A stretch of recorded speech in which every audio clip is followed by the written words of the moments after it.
Hi, my name is Nescho. I'm from Spatial Go. We created a Metaverse marketing technology. We're based in Vienna.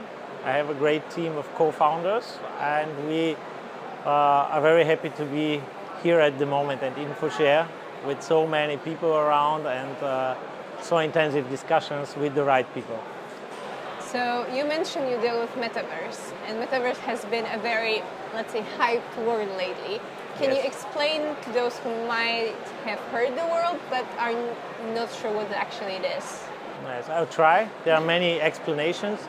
So what we are focusing on is the corporate metaverse, where businesses use virtual worlds for making their business better and serving their clients better. There are, of course, a lot of different metaverses outside. There are these big gaming metaverses where everyone is invited to go and play. And what we do is very different. Normally a business invites you to join a virtual meeting or to do something in the virtual world with some products and services, and that's where we focus. Normally the business metaverses are not on blockchain. They don't have a lot of NFTs inside. So it's a little bit a different world compared to what's hyped at the moment. Can you give us some examples of actually how that corporate side of Metaverse looks like? Yeah. Industry is using augmented reality and virtual worlds already and 3D models for many years. These things are coming now together. The devices are getting better, technology is getting better. Businesses have the idea now how to connect things so that they can use it in a valuable way for their businesses. And this is where the whole thing with the World Wide Web, the spatial web, and the metaverse are coming together. So nowadays, a company can create an own virtual world for different purposes, to train people, to recruit people, to present products, to present services, but also to put the right strategy and philosophy into teams by collaborating in virtual places. So all of the examples you mentioned, those are steps that are already happening, and companies are actually now already using Metaverse to do all of those. Exactly. So there are different tools. You have also the Zoom meetings to collaborate from all over the world, but these meetings, meanwhile, are not very interesting to participate, especially when there are 10 participants there, or 20, or 100. So the behavior is there, the need is there, the market is there, and now the metaverse or the hype around the metaverse helps people to get creative, to combine things, and to do the things simpler. So what are the advantages of using Metaverse for the cooperation within a certain company? It has a lot of benefits and positive sides. One of them, of course, is it brings somehow people closer together, even if you're apart in different parts of the world. When people are not allowed to travel, they can meet in virtual places and work really good together, focused, and but in a close collaboration. The other thing is, of course, everyone is talking about climate change and reducing somehow the impact on the climate. Of course, if you don't travel every day and meet people virtually, you will cause, let's say, a little bit less damage. And you have also a big cost-saving aspect for companies when you are working more productive, and if you're not traveling a lot, it saves a lot of costs for the companies. You also mentioned recruitment. So how can Metaverse be used for recruitment purposes? There are different aspects. So on the one hand, the companies want to show them as an attractive company where you should work with fun and with ease, and of course they want to be innovative. And if I invite you in a virtual world to have an interview with you, or if I send you a link to my virtual world just to check out how is our company, so what are we dealing with, it's much better than just sending a link to a website. So are companies actually interested and open in trying out those new solutions? Yes, yeah, absolutely. And the candidates benefit also because they have a better way to present themselves. So if you have a chat on Zoom or on Microsoft Teams, I suppose you know the feeling. You have to be like, and the idea of such an interview is a different one. So people want to see you, how you are acting normally, how is your body language, and that's something what you can express and also see in a metaverse. Aren't people a little bit afraid of the technology that is still very young and even though hyped, as we mentioned, still not that popular? For sure, there's a lot of people outside who are afraid, but the acceptance is much higher than people are hearing. Because normally when you speak to young professionals, they automatically want to try it out. They don't tell their concerns in the first discussion, so young people are more likely going to accept it and like it, and they know it from gaming. A lot of games are in the 3D environment, and that's the way how you don't change your behavior, but use it for something useful in your life. You mentioned the word concerns. So what are the concerns that people are having currently? There are big data concerns, and of course there are big time concerns. Let's call it like the time concern. So I think you shouldn't spend more time than you should in the virtual world. So you should spend a lot of time outside or with your family. The other point is with data, and that's also where we have specialized. Because as we know from the World Wide Web, there are many concerns, many regulations, and it's going to pop up even bigger in the metaverses. So keeping the data private, or at least in a controlled way, is a big issue and big demand of businesses. So that's how also our idea has started. So we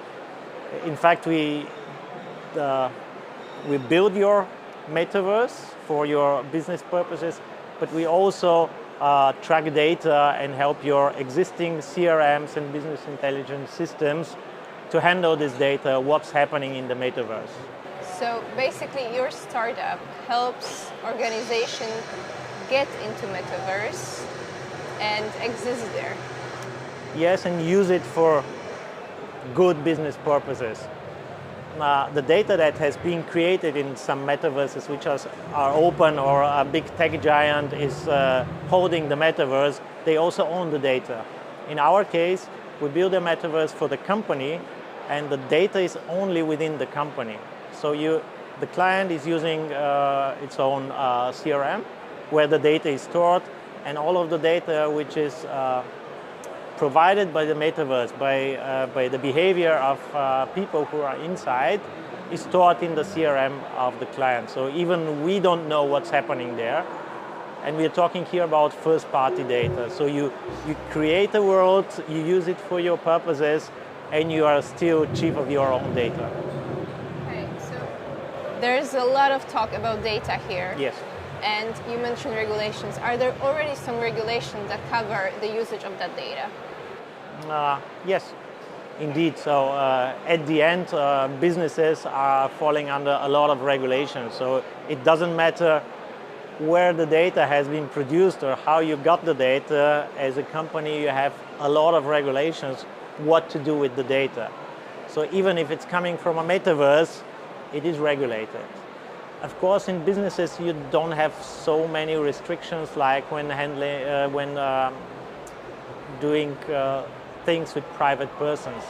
So one big part of these GDPR regulations and what is, let's say, dangerous is not in business. So you don't handle private data of people who are not aware of that. Normally, when you invite someone for a business meeting, you have a purpose.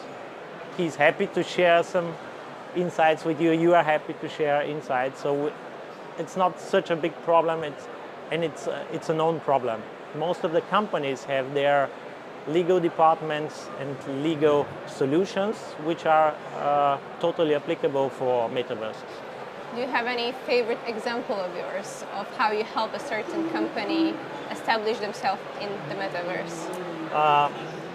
We can't talk a lot about examples, but yes, one of my favorite examples is with a big corporation which told us, look, if we don't create a virtual world with a wow effect for our business clients, we won't have a sales funnel in the next few years, because what we have done in the past at offline events, we were creating a wow effect with a product we still don't have, but we are planning to produce, and then we saw how people are reacting. Now we send them PowerPoints and no one is reacting on the PowerPoint, so we have to create a metaverse with a great interaction and with feelings and emotions. So that's a good example where you upgrade your business, upgrade your standing by using new technology, and people are happy to try out new things. You mentioned events, and now I wonder if the pandemic somehow helped in a way in the development of metaverse and the solutions that we can see right now. Yeah, definitely. It's hurting on the one side, but on the other side, people are more flexible. They are ready to use technology to try out things that are not so safe, because everyone is afraid of new things. And I think this pandemic helped a lot of people to get rid of their of what they are afraid of. It helped for a rapid change and different things. I think it shaped the world even more global. So there are some positive aspects for sure. And how do you see those solutions going forward? Do you think that companies will be more eager into going into the metaverse, establishing there? And what are the options now, and what will be the options in the future from companies to use the metaverse? I think the usage will increase dramatically in the next years.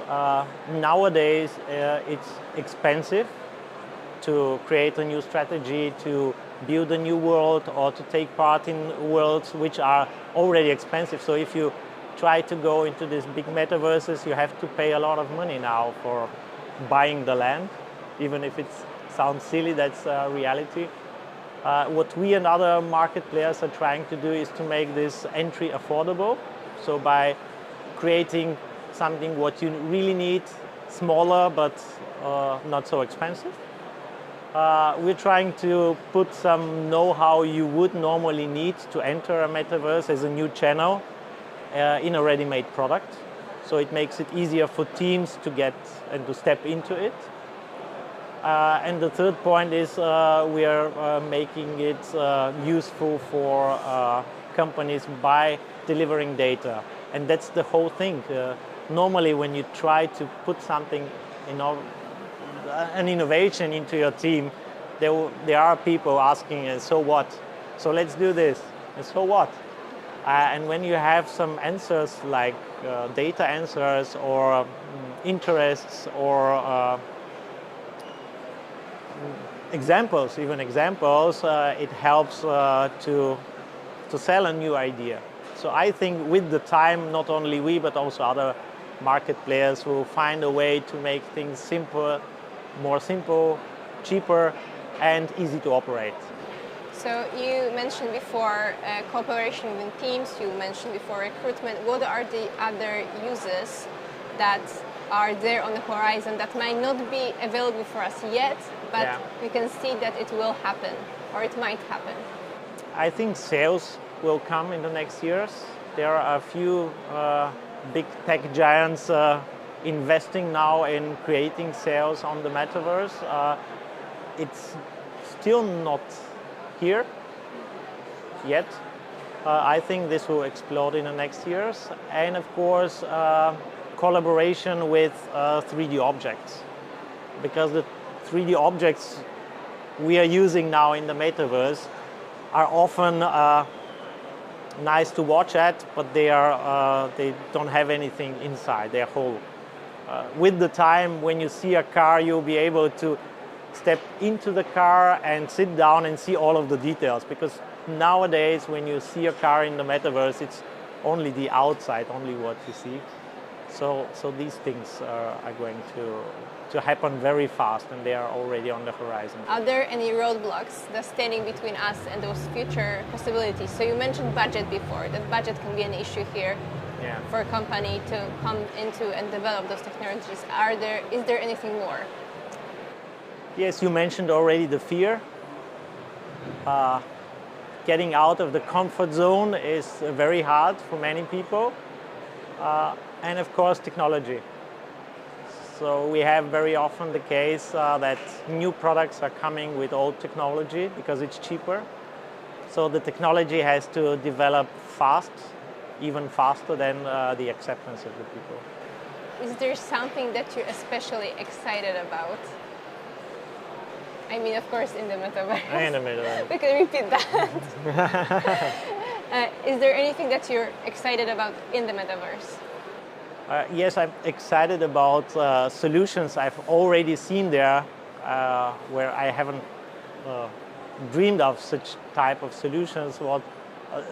How creative people are to present themselves or to create something in the metaverse. And I think these boundaries we have in the offline world are not there for people in the online world. But I also think when you break your boundaries in the online world, you step out of the online world and you are stronger even if you are everyday real life.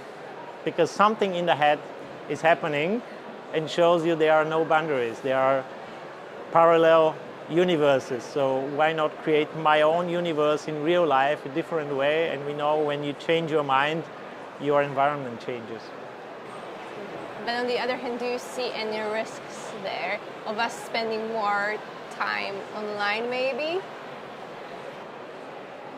Of course, there are these risks, too much time spent there, not stepping back to your real life, not using the assets you gather, and the better you become in the online world, you have to transform it in the real world too.